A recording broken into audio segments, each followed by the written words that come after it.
ஒரு அடர்ந்த அழகான வனம், அதில் கழுகு மற்றும் அணில் வாழ்ந்து வந்தது. ஒரு நாள் அணில் அதிசயமான முட்டை ஒன்றை கண்டது.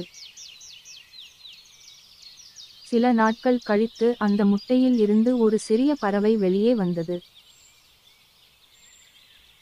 இவைகள் அந்த காட்டில் சந்தோஷமாக விளையாடிக் கொண்டிருந்தன.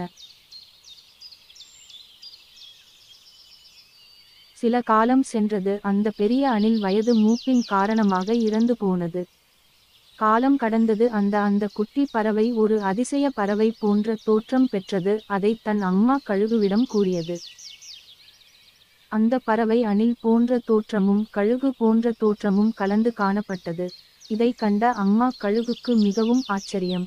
என் நண்பன் அணில் உன்னை விட்டு பிரிய மனமில்லாமல் உன்னோடு சேர்ந்து விட்டான் என்று கூறியது. அந்த பறவை மிகவும் சந்தோஷப்பட்டது. பிறகு இருவரும் சேர்ந்து அந்த காட்டில் பறந்து திரிந்து சந்தோஷமாக வாழத் தொடங்கினர்.